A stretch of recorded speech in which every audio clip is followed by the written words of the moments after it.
Hadirin sekalian, selanjutnya marilah kita simak bersama sambutan Presiden Republik Indonesia. Dilanjutkan penekanan layar sentuh sebagai tanda peluncuran program Hasil Terbaik Cepat atau PHTC Presiden.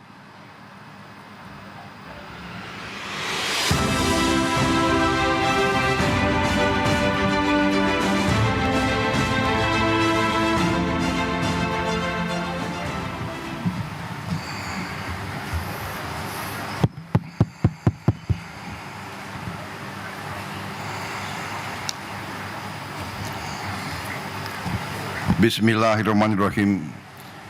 Assalamualaikum warahmatullahi wabarakatuh. Selamat siang. Salam sejahtera bagi kita sekalian.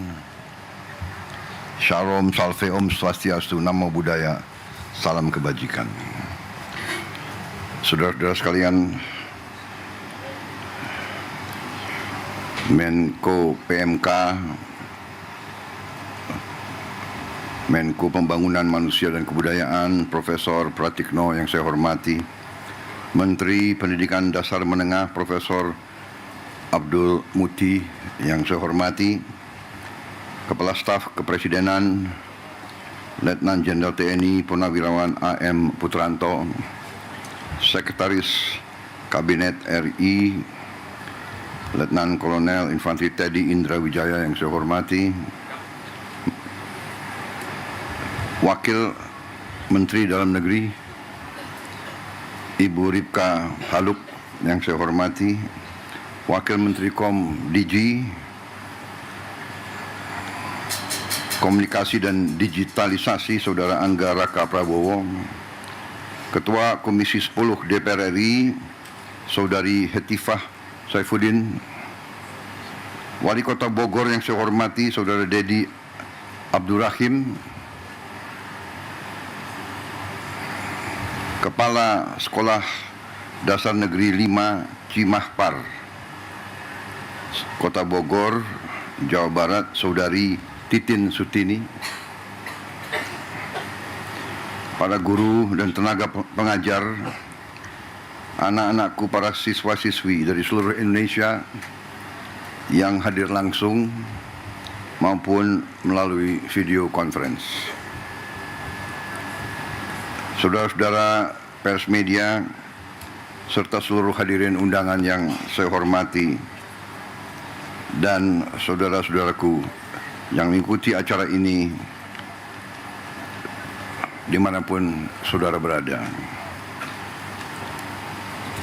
Tentunya sebagai insan yang bertakwa, marilah kita tidak henti-hentinya memanjatkan puji syukur kehadirat Allah Subhanahu wa taala, Tuhan Maha Kuasa, Tuhan Maha Besar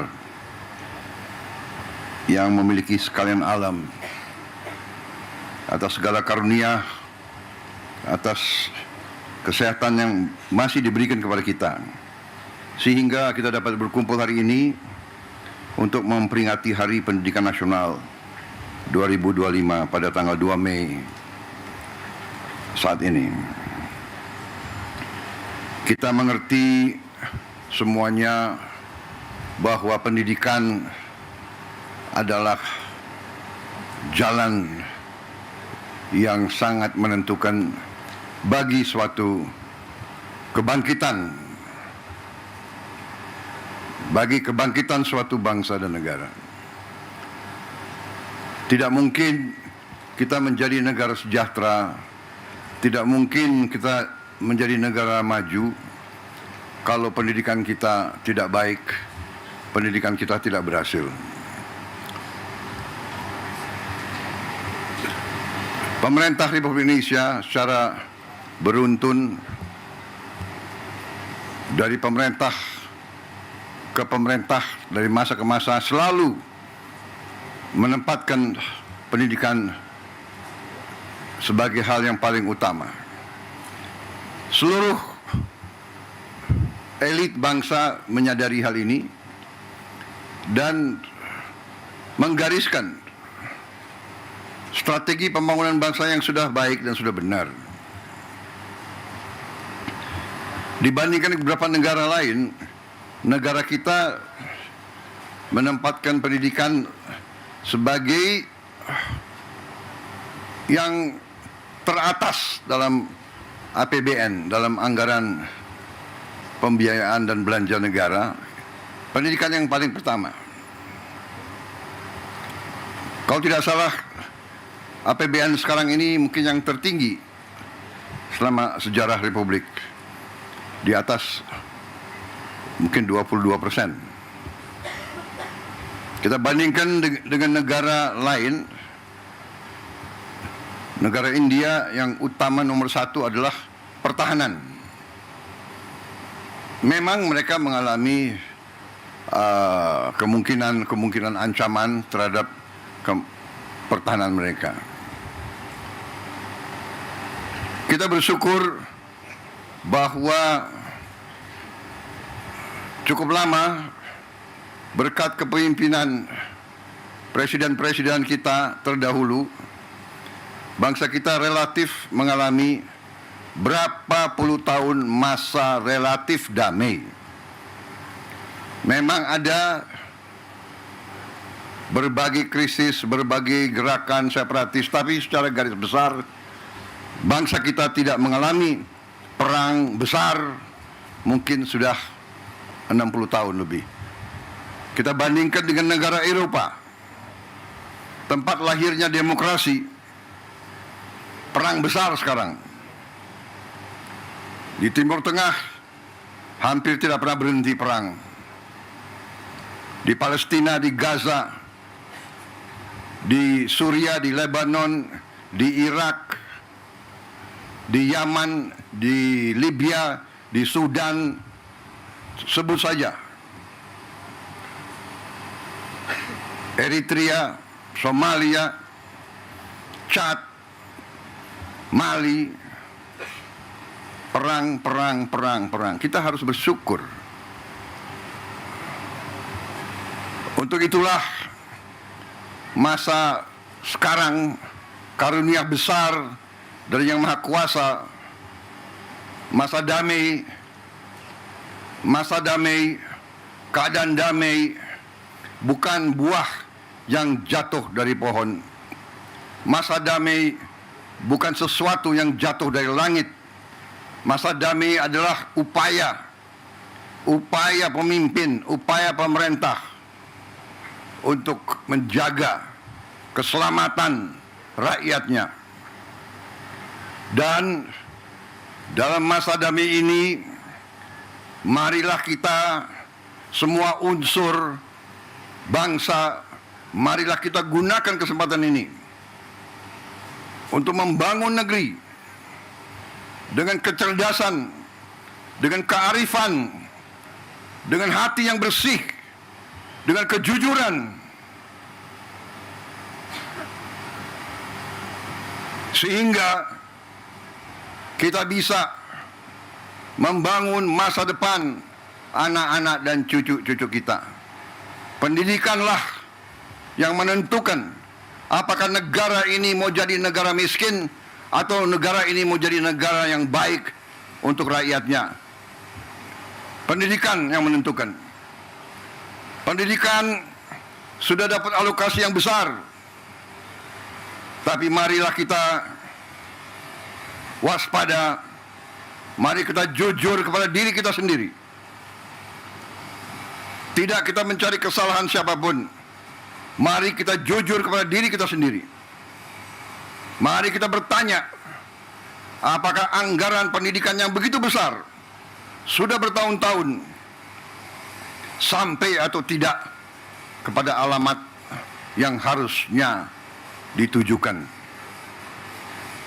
Kita masih melihat tadi dan kita tahu begitu banyak sekolah-sekolah yang rusak. Padahal kalau kita buka-bukaan, anggarannya ada.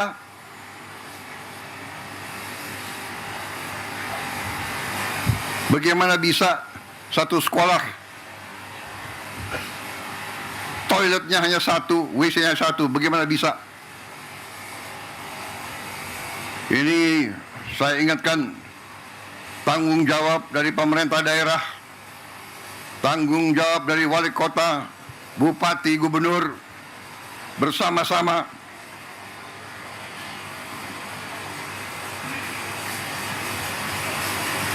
saya memang menetapkan anggaran, saya kira kalau dicek cukup besar untuk perbaikan sekolah-sekolah.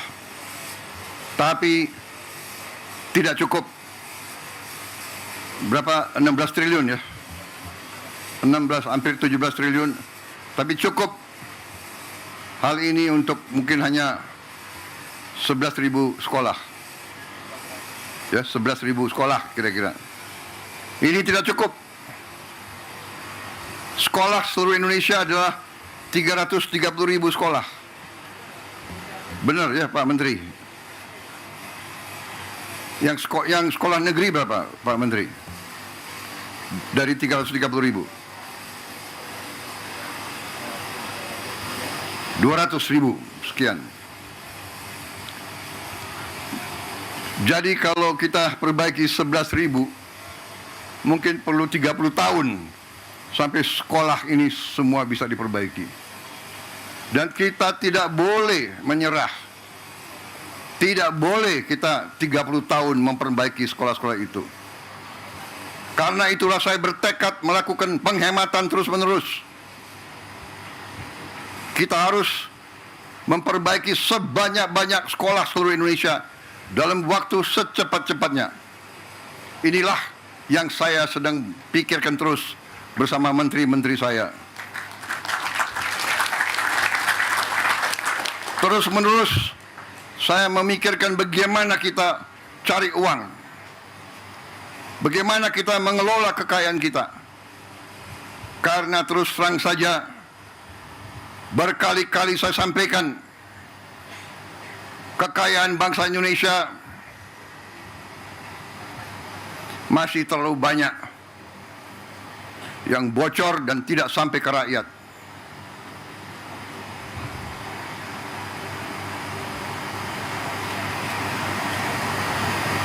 Terus-menerus saya himbau jajaran pemerintah, para pejabat, para birokrat, saya himbau terus, berbuatlah yang terbaik untuk rakyat.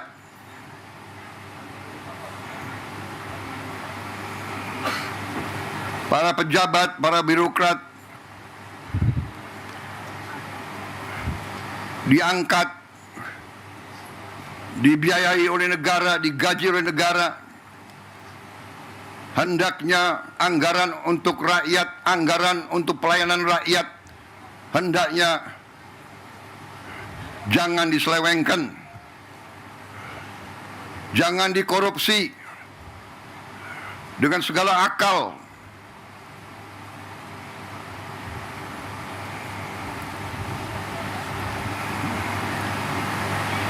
Saudara-saudara sekalian,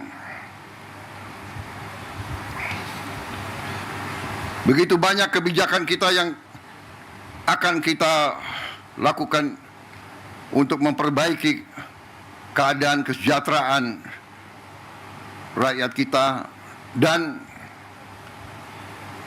ASN kita dan guru-guru kita, pejabat-pejabat kita semuanya. Saya sedang merencanakan juga bagaimana menaikkan gaji para hakim kita, agar hakim kita nanti tidak bisa disogok, tidak bisa dibeli, sehingga hukum dilaksanakan dan ditegakkan dengan baik.